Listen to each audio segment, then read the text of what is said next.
తెలుగు రాష్ట్రాల్లో తాజా రాజకీయ సమాచారం కోసం మా ప్రజా తీర్పు ఛానల్ సబ్స్క్రైబ్ చేసుకోండి.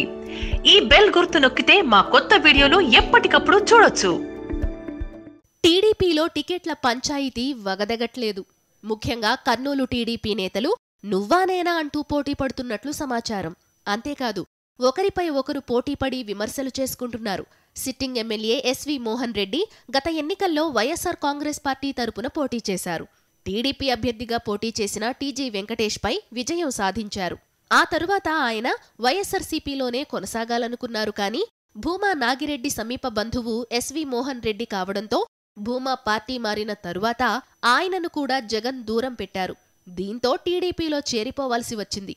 ఎస్వి మోహన్ రెడ్డి టీడీపీలో చేరిన తరువాత పరిస్థితుల్ని సరిదిద్దడానికి టీజీ వెంకటేష్కి రాజ్యసభ అవకాశం కల్పించారు చంద్రబాబు. అయితే టీజీ మాత్రం తన కుమారుడు టీజీ భరత్ను రేసులోకి తీసుకొచ్చారు. తన కుమారుడికి అసెంబ్లీ టికెట్ ఇవ్వాల్సిందేనని పట్టుబడుతున్నారట. ఈ క్రమంలో కొద్ది రోజుల కిందట కర్నూలు పర్యటనకు వచ్చిన లోకేష్ ఎస్వి మోహన్ రెడ్డికి అనధికారికంగా టికెట్ ప్రకటించారు. అప్పట్నుంచి కర్నూలు పరిస్థితి నివురుగప్పిన నిప్పులా ఉందని సమాచారం.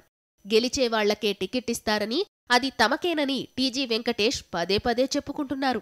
పోటీ చేస్తే లోకేష్ పోటీ చెయ్యాలి కానీ ఇతరులకు ఇస్తే ఒప్పుకోబోమని ఎస్వి మోహన్ రెడ్డి అంటున్నారు.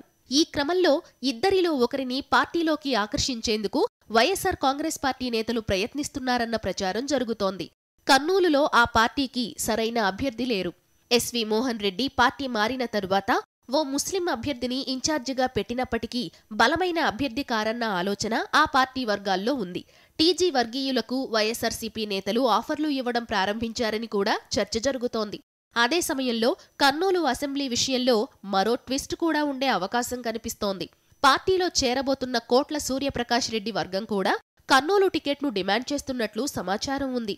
దీంతో ఇప్పుడప్పుడే కర్నూలు టికెట్ ఇష్యూ తేలేలా కనిపించడం లేదు. టీడీపీ అధినేతకు కూడా ఈ అంశం తలనొప్పిగా మారినట్టు సమాచారం.